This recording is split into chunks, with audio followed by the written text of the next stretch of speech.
At all. Thanks, Adam. All right, I guess we can get started. Let's see. All right, well, thank you everyone for coming to part 2 of the Women's Speaker Series in the library. Our first speaker today is Layla Cecil, and she sent in a video that I'm going to play for you. She is the web developer for GHC. All right. Hi, my name is Layla Cecil, and I'm a web developer here at GHC. First off, thank you very much for the opportunity to speak to you all today. I love that this was put together, and I'm very happy to speak to our future women of STEM, as well as to our future female leaders. It actually took me a while to discover that I wanted to become a developer. Really, it took me a while to decide that I wanted to become anything specific. For me, it was hard to imagine I'd just do one thing and be happy being paid for it, but it turns out that programming was that thing for me. But it did take me a while to discover it. I have a bachelor's degree in philosophy with a classics concentration and then a master's in instructional technology. I adored philosophy. Sometimes I wonder if I could have pursued it as a career. And I will say women are horribly underrepresented in STEM fields, but interestingly, they are also terribly underrepresented in philosophy as well, which for me feels surprising. It's a humanities discipline, and you would think that there would be more representation, but there isn't. Only something like 20% of tenure-track professors are women, which seems wild. And I know that the pursuit of philosophy and learning classical languages like ancient Greek and Latin really ended up helping me when I started learning programming, so I have absolutely no regrets for pursuing a degree in the humanities as my undergraduate. It was very much about logic and syntax for the most part. It naturally fed into my later love of programming. But after my bachelor's degree, I pursued a master's in instructional technology because I had a love of learning and academia, but I didn't necessarily want to become a professor. I was a bit of an introvert at the time, and I didn't know how I would stomach that. So instructional technology teaches how to use digital technology to enhance learning. In this program, I had a lot of really cool classes on digital design and video editing, web development, programming, and so on. And I loved these, but really the courses were largely designed to give you an introduction to those technologies, just a taste. And then otherwise, they were about how to manage a team of digital designers, video editors, web designers, programmers, etc., to actually create the materials. So I realized I wouldn't necessarily be creating materials. And I found that I just loved doing that. I love producing things. In particular, I took a web design course in my very first semester of my master's degree, and it may seem silly to some, but I really fell in love with it. I'd used the internet my whole life, but it was something else to learn about it as a discipline, to learn the do's and don'ts and the lingo of the internet. In fact, I was so interested that during the last year of my master's degree, I actually co-enrolled in a full-time program at a technical college to learn web development. But the more I got into it, the more I realized that web development was that one thing that I could do and be super happy doing, so I chose to do it. It's always new puzzles and new situations, and I always feel pride in making things. So I wasn't a digital native. I grew up alongside technology. So I was probably around 10 or so before my family finally got the internet. And the early internet was really a crazy place when you think about it. Kind of a wild, wild west of people trying out new things and a new medium. It was a very exciting time, but it took a while for it to evolve. Now we have a lot of it figured out, but early on, it was kind of a mess. What first interested me in web development was learning about the field of usability. There were people trying to study how people used websites, trying to determine what patterns people liked and didn't like, and what features people expected and what they were surprised by. But usability is about doing user testing and seeing how people use products, then changing your design to make it easier and more enjoyable for them to use them. That's why many of the features on the web now are fairly standard. So a logo is likely to be placed at the top left or the top middle of the header area of a website, and it's likely to link to the site's homepage. But that psychological aspect to digital design really fascinated me, and it taught me a lot about myself as well. I've been using the internet forever, and I hadn't systematically thought about how I was using it. But yes, I found usability to be a fascinating field, and it changed the way I consume the internet.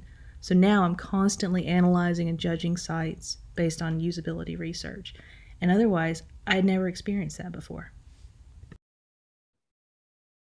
So my favorite thing about web development is that I can build something out of nothing, that digital assets are just pixels, digital interfaces are just code. That's a lot different than having a brick and mortar physical retail store. So I can build digital experiences with just time and effort. There are so many free or low-cost resources out there. You have stuff like Creative Commons Zero, where people share their work and try to put it as much as possible into the public domain. And a lot of that stuff is out there, high quality. You can take that, re-envision it, and create a really cool website. So you can stand on the shoulder of giants and iterate on others' work and come up with cool web interfaces for nothing. So I always had a sort of an entrepreneurial spirit. I'd always imagined starting up businesses, but I've always been kind of weird about the money aspect. But with web development, it only costs time and effort. So that really drew me to it, creating something out of nothing. That and that it's always new puzzles and problems all the time. That's cool too.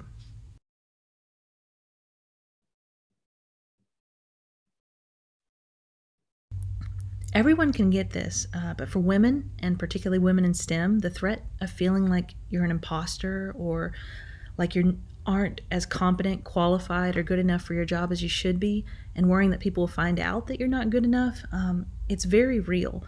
You just have to know that you are good enough, that you deserve to be there, and you have to work through those feelings. They finally went away from me, but I struggled with it for years. And I hope you were able to feel ownership of your accomplishments and feel pride in your work, because there are tons of studies of women that get into advanced scientific fields and they still can't own their accomplishments. So please don't be like that. But yeah, particularly in the area of STEM too. STEM is constantly advancing. No human can keep up with its changes. Don't feel like you're a failure or a fraud because you can't keep track of it all. Just do your best and know that that's good enough. Work to do something you enjoy and try to stay on top of that as best as you can. Ideally because you enjoy it, but yeah, you're good enough. Related to that point, still, you should really try to do your best to evolve with technologies in your field. Technologies change constantly and new technologies are always emerging. The principles remain the same, so you want to be strong, like super strong in the basic principles, but then there's just so much else that you have to keep track of. It kind of makes me jealous of something like doctors. So the human body isn't evolving overly quickly. Like, you have to stay on top of the research, and there's constantly new research coming in, but human bodies remain the same. That's not quite the same for technology. It is constantly changing, and it requires that you keep learning if you're going to stay relevant in this field, unfortunately. Again, though, don't beat yourself up about it. If nothing else, just try to keep a growth mindset. So naturally, you're going to be dealing with new challenges, and you can learn from them. And while you're solving those challenges, maybe just work to research new technologies to help you solve them. So if possible, I would urge you to research and pick a good workplace environment. This can be particularly important for women. You don't want to find yourself in a toxic work environment. Not all companies are considered good for women to work at, but you can find ratings on the internet for how women-friendly many companies are to work for. I was lucky in that the last company I worked for was also known for being predominantly female-run. Their corporate culture was very much shaped by women. They sold women's clothing, and I worked on their corporate campus on their web development team. But they really believed in work-life balance, which should be a given. But for example, time was reported in 4-hour increments. So if you took time off, if you so much as answered an email in that 4-hour span, they recommended you put in that time as time worked, which is really cool. They also used to have unlimited sick time, although they ended up doing away with that because of concerns for money, around the time of the recession. But they also had a lot of other really great perks. So really inexpensive clothing. So you'd pay $4 for a pair of jeans that they sold for $100 on their website. A really cool corporate campus. So they had 3 cafeterias with ping pong and foosball tables.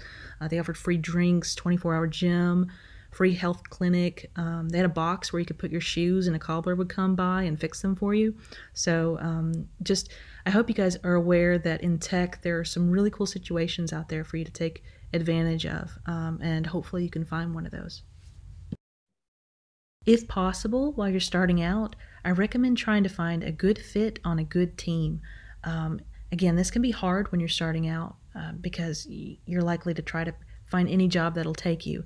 But if you have your pick, and this is just based on my experience, The most growth I ever experienced was based on me joining a team of 7 other web developers that did what I did. So I just learned a ton in that environment. It can be difficult being the lone developer at an organization, particularly when you're starting out. The more people that you have to share things with you, just the more you're going to learn. So if possible, try to find a good team to join.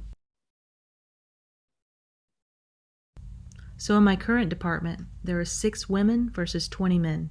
In my last position, there were 2 women to 6 men on my team. So a cringy story. I remember asking in a job interview how many other women developers they had. And they told me that actually we don't have that many developers. But then they did a counting of them and realized that they had over 20 developers in multiple countries, and none of them were women.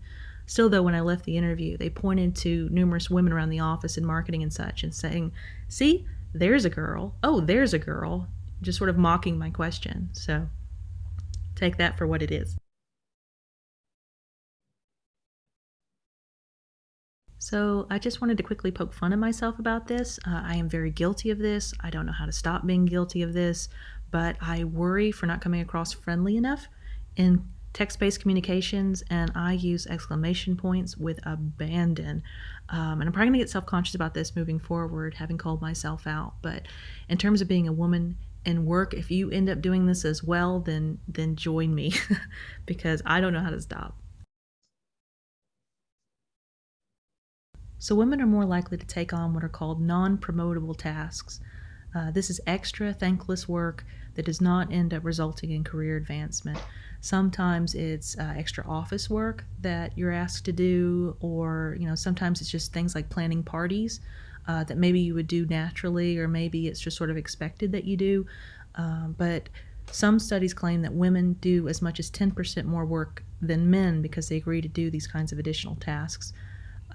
So a Harvard Business Review study found that across field and laboratory studies, women volunteer for these non-promotable tasks more than men, that women are more frequently asked to take such tasks on, and that when asked, they are more likely to say yes to these kind of tasks. So first I want to say I have not experienced this in my current position, but I did see it in my last position. My fellow female teammate was pushed by her manager to more or less manage the team workload, that she served as scrum master and organized and worked for everybody. But she did this without additional pay.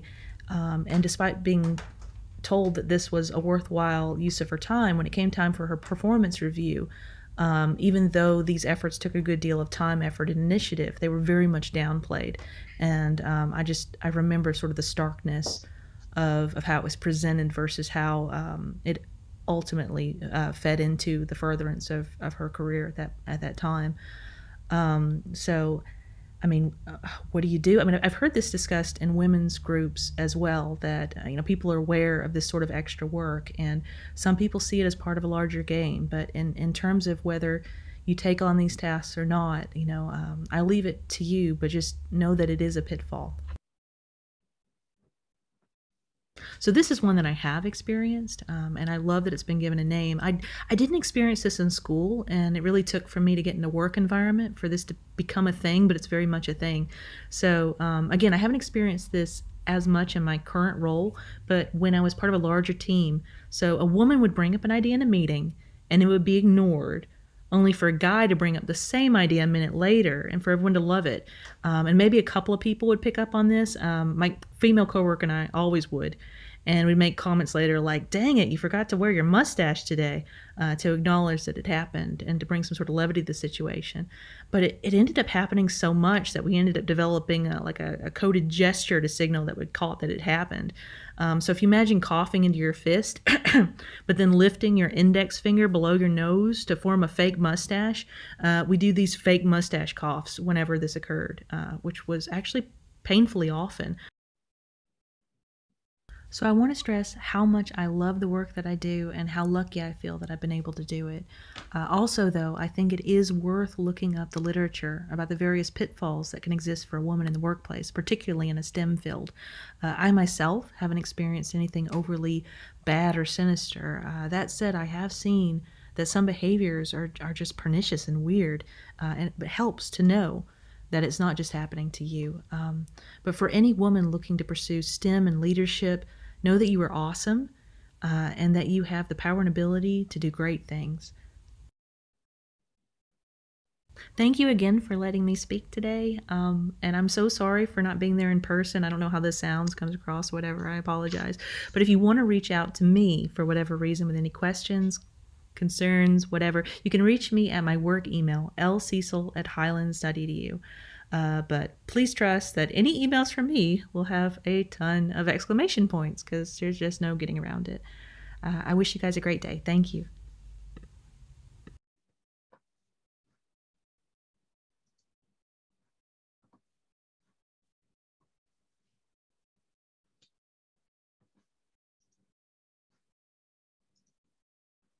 All right, our next speaker is Jeanette Eckles.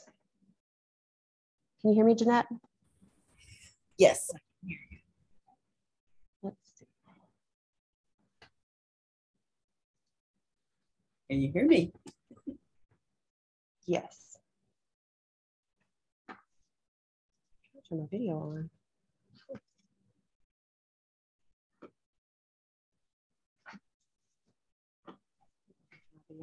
Sorry, Jeanette, I was trying to turn my video on, so you're not the only one with a video, but it's not letting me. So. All right. All right. Everybody, this is Jeanette Eckles. Am I saying your last name correct? Correct. Okay. She is the Director of Enterprise Application Services in GHC's IT department. Welcome, Jeanette, and thank you for joining us. Thank you, and thank you for inviting me. I got a couple of questions for you, if you're ready. Go ahead. All right. So how did you choose your career? I've always wanted to be in computers. When I was in my junior year at high school, Tift County High School, Tifton, Georgia, they had this class called Enterprise Management or Enterprise something. Computers weren't there yet. They weren't in the high schools yet. So what they did is they brought us a packet, a white packet with pre-perforated punch holes. And what we had to do is they gave us a list of instructions that we had to actually punch out the digits, the zeros and the ones in order to form the letters for the codes. And then after we put it all together, wrap the cards up, send them back out to ABAC. ABAC ran them through their computer systems, and then they sent the information back to us to correct our errors. So this was my first exposure. And so after I graduated from high school, my mother came in and she says, okay, you've graduated. You got two things you could do. You could go get a job or you could go to college. And I hadn't did anything at that time. And so I said, well, I'm going to college. That day, West Georgia College had a catalog that came in the mail. I filled it out, the application, sent it in. I had not applied for like anything at that time. And so my first orientation session was that very last orientation that you can get into to get into college. Well, that's what I did. And I did computers, and therefore that's my introduction into it. My first job occurred when I was in my junior year of college. My math instructor came and said, our computer system downstairs is changing from ISAMS to Total Database Management System, and they need someone to help write programs. And that's how I got into the higher education field.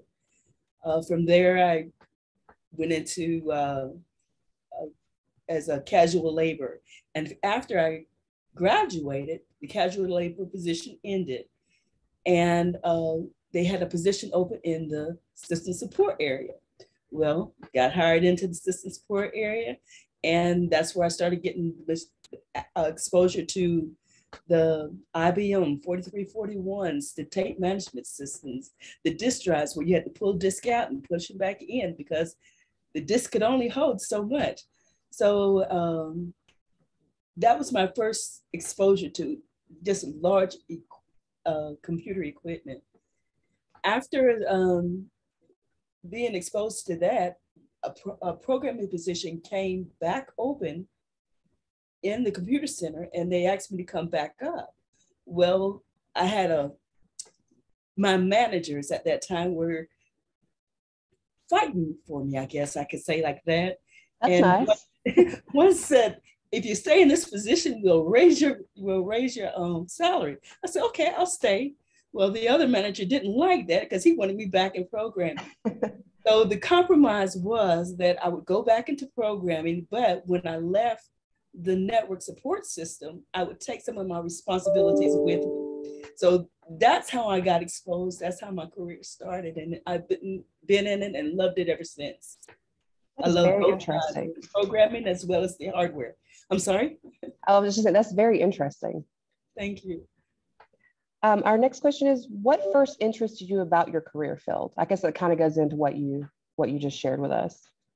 It's being able to solve, as Layla said before, puzzles. It's every day you're faced with a puzzle. In technology, things change constantly and daily. You're in that constant learn mode. It was 10 years from me receiving my bachelor's degree to my master's degree. And although we had the same books I had in my undergraduates, but the new revised editions, it's like things had changed drastically. And I just don't even know how to put it in words, I guess, that, say, for example, when I did my master's degree at Southern Poly, we had to get a project, and the project was, for me, coding of some locally enhanced program they had, because the person that had did it before had left. Well, as you know, when someone leaves, that's old knowledge that's left out the door. So the new person coming in is going to say, okay, you got this thing. You don't want to really code it in that old coding. You want to do something new because your programming languages are advancing. Well, because of that, my project failed. But the person, my mentor who was over me at that time, said, don't think of it as failure. Even though it's a failure, it's a success, because you know that in technology, things change constantly. They're never going to be the same. And what you programmed yesterday is not going to be the same tomorrow. And the person coming in supporting that product is not going to have that same knowledge as the person who left. So they're going to code on that new and that more advanced. So I even forgot the question, I know, but no, yeah, I agree. But that's what I love about it, that it changes constantly. You're always learning. There's never a boring moment. Never a boring moment. Can you share with us some of your role models, your female role models? Even from childhood up, just anyone that you felt was a role model. Actually, I don't think I have any role models, but I had several mentors. The first one, it was a male. His name was Wayne Kirk. And he basically just took me under his wing. He showed me, I guess, everything. You're a student, you're coming in. The first thing he ever told me when I started working was, okay, we're going to hire you into this position, but if you fail in any of your courses, you're out of here. You're not going to work in this anymore. I'm like, oh my God, this is what I want to do. So I can't fail any of my courses. So that's the kind of kick in the butt I needed at that time. Yeah. To get me on to that next plateau that says, I love this, but in order to love and do this, I got to do well in my other courses that I don't like so much. So basically, there were some female people in the positions like Georgia Simons and Annelle Covens, who took me and says, okay, don't ever accept where you are. You always strive to do more. Or look at this coding. There's always some coding that would do more and with less effort. So here you're coding this long string of things, but then you can find this one instruction out here that does the same thing with just little or no effort at all. So that's smart. West Georgia College, my first experience in coding and getting that job as a student worker is everyone, you know, on that team helped me to put me where I am today. Yeah, definitely. Can you tell us something, a favorite thing about your career? It's constantly changing. Think of it as a logic puzzle. You got all this information out in front of you. You got to take it. You got to figure it out. You got to produce it.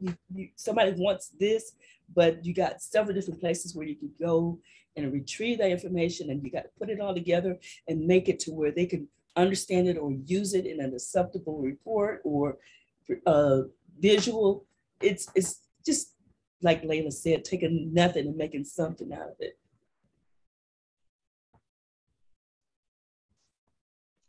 Do you feel that there were any barriers either in your educational or professional experiences because of your gender? Starting out, say for example, when I first went to networking support at West Georgia, when I took the job, because programming was easy to me, but working in system hardware, it was something that I didn't study for because everything was on the programming side. And I said, if I take this position, will you train me? They said, yes, sure, come on, we'll train you. I'm like, okay. So, you know, I accepted the position. And when I got down there, the first thing that they did was they brought me a boatload of manuals, stuck them on my desk. This is it, do this. And I'm like, oh my God, I thought you were going to train me. When you think of somebody training you, you think of them as, you know, giving you verbal instructions. No, they gave me a bunch of manuals. And when the person who was over here at the time, Frank Sapien, he left, and he put like a little bug in the program that when a certain person logged into the machine, it would give them a flash of a picture on the screen and then flash off. And it was set to delete the files after it did it. And one morning I walked in, Joe Dolden, who was over the computer center at the time, walked in, he says, Jeanette, go in and find out where this was produced, da, da, da, da, da, da, da, da, da. So I went in, found out what was happening, showed him where all the code was and what had happened. And in the final message, once I found everything, Frank had left this message, congratulations, Jeanette, I did not know you could do this. So that was kind of one of the things that says, yes, I'm smarter than what you think I am. That's wonderful. Jeanette, this is Betsy. So Brittany snuck out to get some water because she's recovering from a cold. So I've got one last question for you. Right. What advice would you give a new student who is going into STEM or leadership? Don't let someone else's insecurities be your insecurities. And I relate that back to when I was coming through high school, and I delayed taking chemistry because I thought it would be tough. I took it, I loved it, but I let the other people's insecurities play on me. And therefore I didn't take it at that normal time that people take it during their junior year. And I was so upset with myself because I loved it and I enjoyed it. And here I had already just taken it in my senior year where I could have had 2 semesters of it or 2 quarter or 2 high school courses of it. And I only got to experience 1. So don't let somebody else's insecurities be your securities. Know that if you have that mind to do it, you can do it. Thank you, Jeanette. This is Brittany, I'm back. Okay. Does anyone have any questions for Jeanette?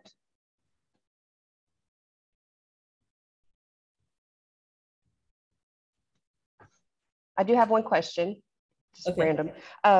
So do you feel that female leadership is important in your field? And do you feel, and why do you feel that way? Yes, I feel it's important because, like you say, I can do. I'm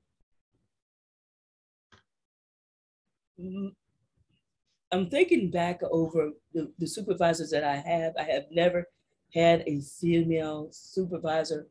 So But me being in this position, I took my experiences to make me be the person who I am today as a leader.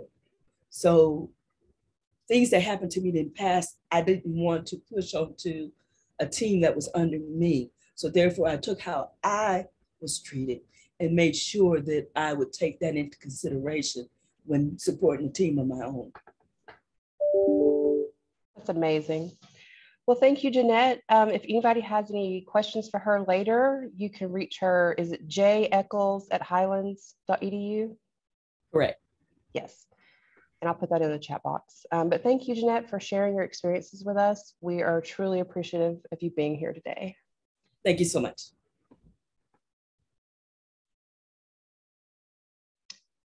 All right. Let's see. Our next, we'll take a little 5-minute break, and then our next.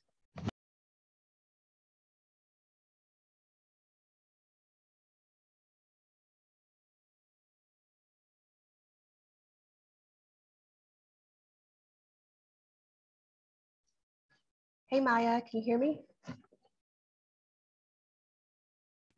Hey, yeah. Hey. Sorry about that. We finished a little early with Jeanette, so we figured we'd go ahead and start with yours. Yeah. So everyone, this is, sorry to say Jeanette, this is Maya Osborne. She is a UGA student majoring in chemistry and math, correct? Yes, yeah. All right, we have a few questions for you if you're ready. Absolutely, yeah. Okay. So how did you choose your major? Yeah, so I really love exercising creative freedom and kind of critical thinking. And STEM usually has a reputation of being the anti-creative, but I actually think that working through different ways to solve a complex math problem or figuring out the best way to optimize a reaction are great ways to use divergent thinking. And these problem-solving skills can also have like really significant impacts on one's community or society overall through research, healthcare, engineering, and on. And I think this is a huge reason to emphasize the importance of having diverse representation in STEM fields, because if we want to achieve this adaptable kind of group problem solving, we want people who approach problems in a breadth of ways and people that will be capable of teaching one another and innovating through like the uniqueness of their mind and experiences. So I was really attracted to that kind of purpose in the industry. This kind of goes with that first question, but so what first interested you about your major? Yeah, so I actually grew up watching Mythbusters a lot. Yeah, so it really fascinated me how they were able to, measure and optimize these mechanisms and experiments, and how they were having fun with it. And it had direct and oftentimes visible applications to the real world. And I really enjoy, the groove of working through these mathematic processes and the satisfaction of getting through those kind of problems. And the idea of being in a field where I would be problem solving and having those kind of direct, visible results was really appealing to me. And there's so many disciplines that I could explore. I didn't have like a set, I'm going for this career going into college. So I loved the kind of breadth of disciplines I could explore and see what fits best. Yeah, absolutely. So other than your mother, because I do know your mother, Jessica Osborne, what other role models through childhood growing up that kind of helped you go into the field you're going into? Yeah, so I actually did in 3rd grade, I did a project and it was on the polio epidemic. So I've been in STEM, for a while. But Jonas Salk was like the developer of one of the first polio vaccines. And it always fascinates me, not only that they developed that vaccine in the first place, but they chose not to patent it. And I think it was a Forbes analysis in 2012 or something that said he would have made about $7 billion from that patent. Just by himself. And he has a famous response to that saying something like, the people own this patent, like, could you patent the sun? And I think that's a really beautiful emphasis of the way that STEM fields can be humanitarian and compassionate and have that positive societal impact that I was just so interested in. A favorite thing about your education currently? Yeah, so being able to explore all of those opportunities has been one of my favorite things, and definitely a great thing that you can explore through your college. So since starting college, I've been working in a pharmacy, which has a lot of ties with chemistry, of course. Kinetics, probably most obviously, with like half-lives and forming the dosages that we have to calculate for the patient. But there were other cool tie-ins too. Organic chemistry is somewhat less unsettling when you realize that there are important real-world applications of like functional group characteristics and things like that. So these classes that are genuinely incredibly challenging, and at least to me, were sometimes explained in kind of a dismissive way to just be weed out classes. We're showing actual real-world application, and that made me a lot more motivated to like grind and learn the material, because at least for the pathways I was looking at, they were genuinely really helpful. Oh, good deal. Do you feel that there were or are barriers in your educational or even professional experiences because of your gender? There can definitely be times where it's difficult, especially if you're a person who's not very comfortable being very assertive, and making sure that you can take up that space in things like discussions or group work. It can get to a point where there's almost a dismissive kind of attitude towards women, or they're treated kind of like as the mom of the group. Like I had one time I was in a group and they wanted me to like bake them something when we were getting together to work on stuff. And I was like, guys. Because you're a girl. Yeah, just weird stuff like that. So I think it's important to be very secure within yourself and know that you have a really strong contribution to that group. You have your own perspective, your own value in that space, and you should never let anyone, disregard that or belittle that. Absolutely. So what advice would you give a new student who is going into STEM? Yeah, so definitely be willing to reach out.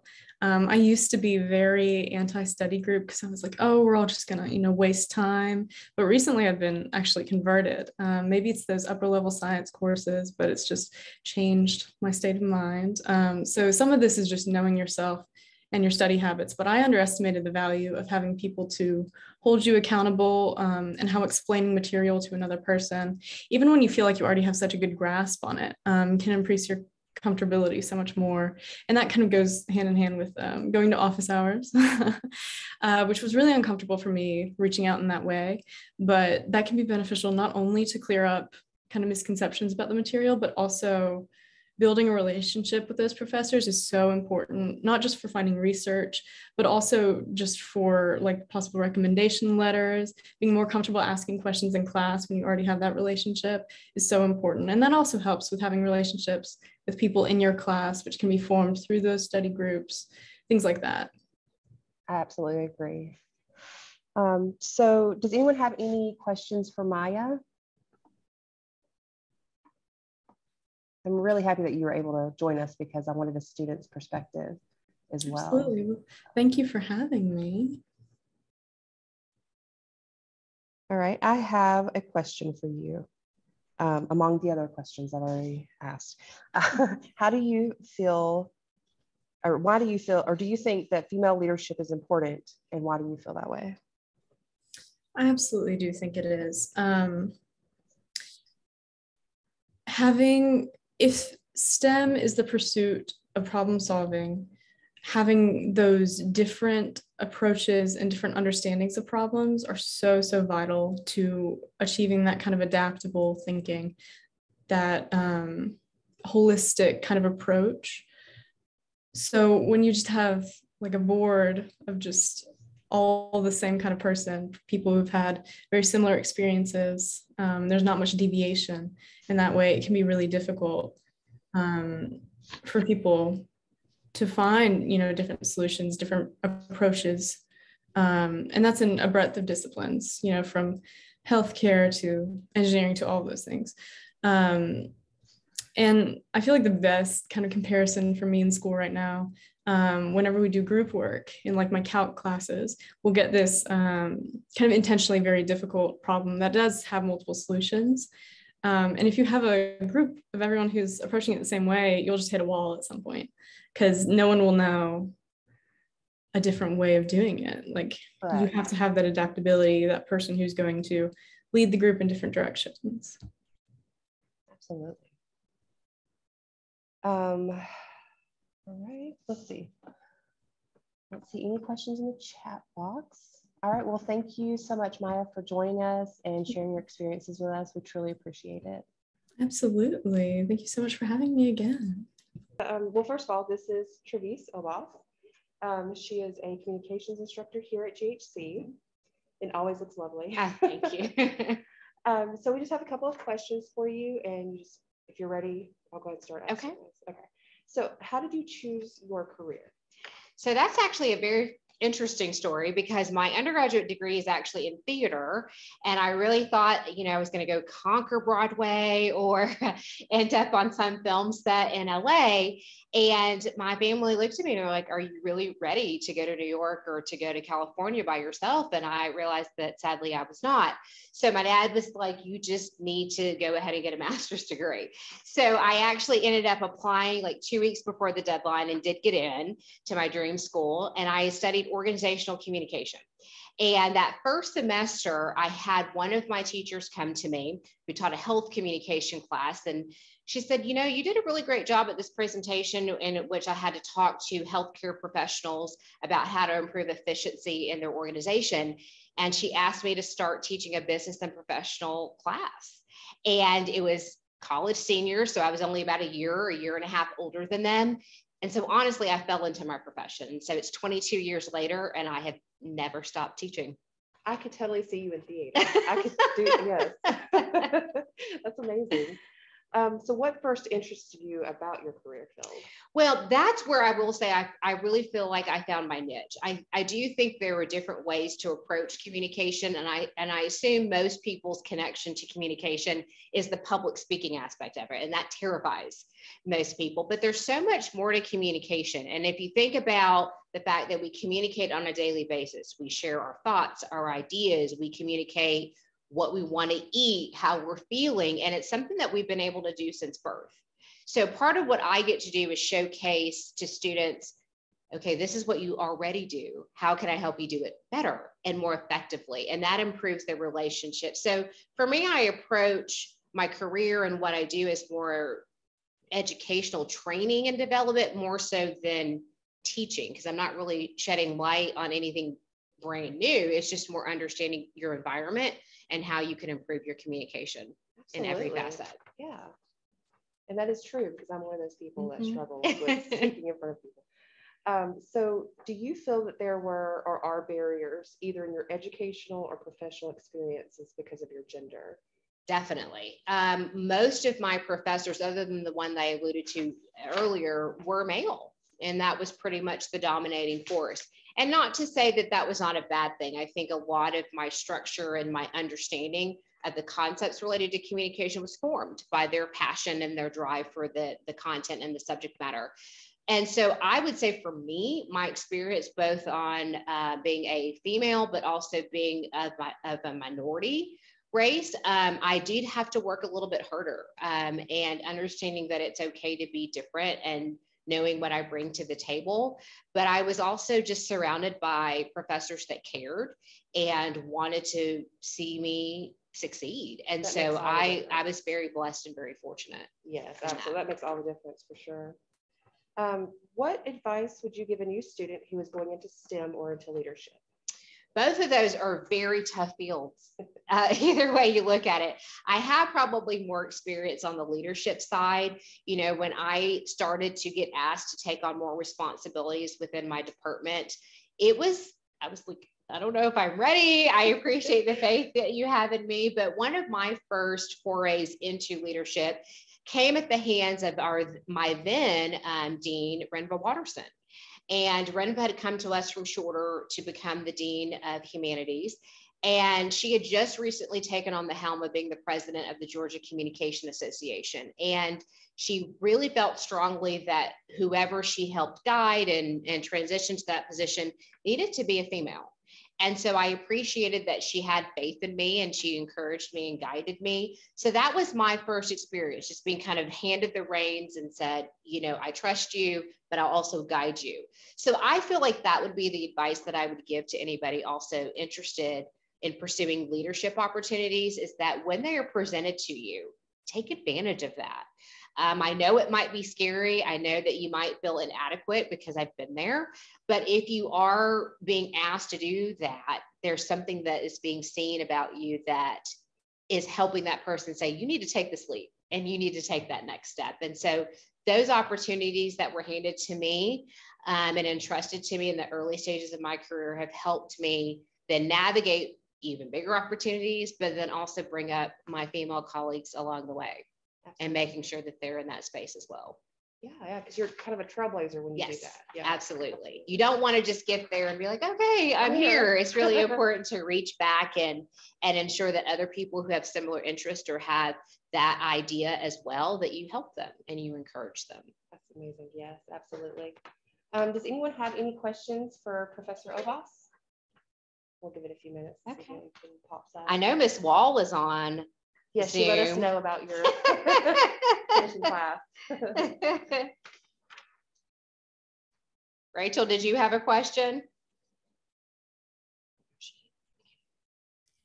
You can share what Connie shared with us yesterday if you want, Travice. Sure. Let me just pull that up. So for those of you on Zoom, Connie Watchkin is one of our English professors. She did retire, but she has, for the last 2 semesters, I believe, still taught part-time.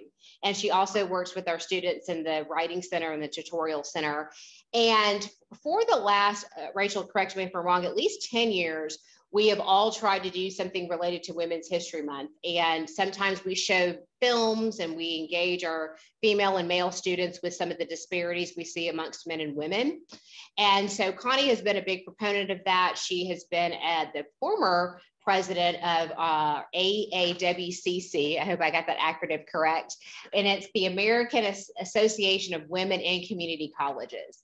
And so we do have one of those elements of that on our campus. And so she compiled some thoughts that she chose to share with some of the female colleagues in humanities. And so I will just share some excerpts for that, which I think is really important to share since we are celebrating women. So one of the things she starts off with is that the last thing I want for any woman is to develop a victim mentality. Doing so will only guarantee that nothing changes.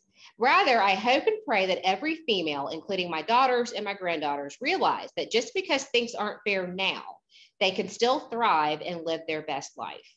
Doing so will require them to be authentically themselves, and that starts with refusing to adhere to social norms, restrictions, or requirements that are imposed on them solely based on their gender.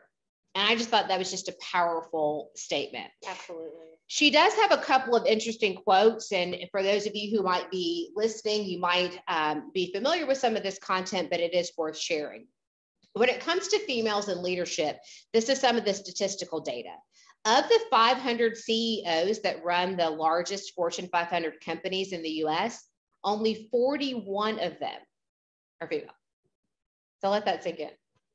500 and only 41. That's just one problem. They say men go into an organization with a plan to assume the boss's position at some point, and that's typically what drives them. But for females, you don't have as many role models to look up to. There's also the pay gap. According to the 2021 pay scale survey, for every dollar that a man earns, women only earn 82 cents on the dollar. So we're still lagging behind in that element as well. And then another thing that's interesting, and you may have heard of this terminology, but the current terminology that we've been utilizing in research is the motherhood penalty versus the fatherhood penalty. So just to put that into perspective for you, thinking about how quickly men ascend into leadership roles generally allows them that ability because they don't have to take time off to have a child, give birth to said child, and then raise said child. And so because of that, the research does show that women's earning power or earning potential is less than simply because of the time that they have to take off to take care of the children. There also is a little bit of that gap because of the years for childbearing, but then also sometimes women just all together feel like I can't have it all, so I'd much rather take the time to raise my kids. And so we're also seeing that particular gap. And then the last statistic just blew my mind. And it says that in 2021, that for every single man, there are 3 educated college women, but that's where it stops. So they earn the degree, but then don't necessarily utilize the degree because of the other demands on their time.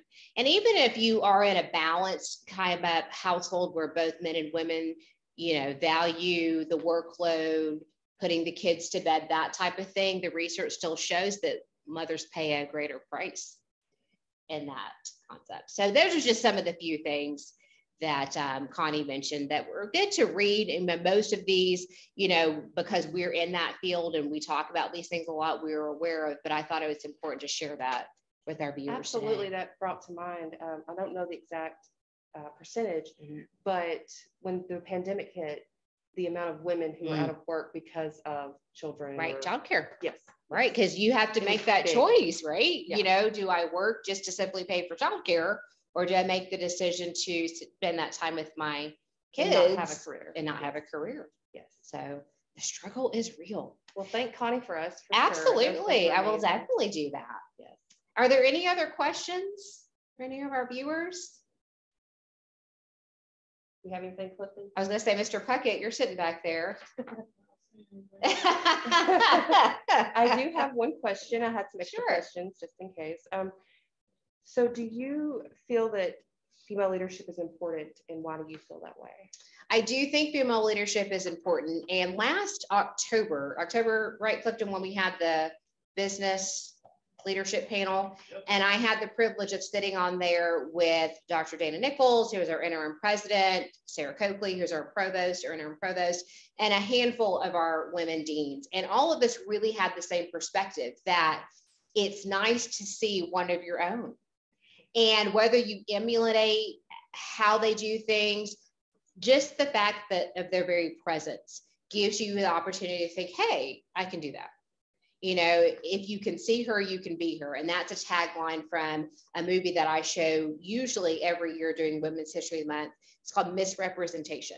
And that is the whole preface of that film, is looking at the gender biases, looking at the things that are happening in the United States in particular, and contrasting that with what happens in other countries. What's fascinating about some of our collectivist countries is that many of them have already had female presidents. Mm-hmm.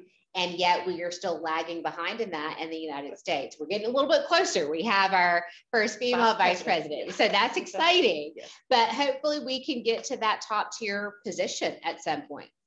But I would say, in addition to seeing female leaders, I think female leaders, because the market is still dominated by males, it is important that you also have that male support. And so some of my, mentors are men, because they've been entrenched in those positions for such a long period of time. And so I glean from them some of the great elements about what to do and how to do it. But of course, I'm also blessed that I have the ability to add the feminine side and component to that. So I've always tried to make sure I stay true to myself and not copy, if you will, what image is out there as far as the male perspective is concerned, because the best thing that you can do is be authentic and true to yourself. Being a female leader gives you a different insight. It gives you a different glimpse on how to organize and how to lead. And I think you should take that and run with it. Absolutely. And as you said, having male support makes all the difference as well.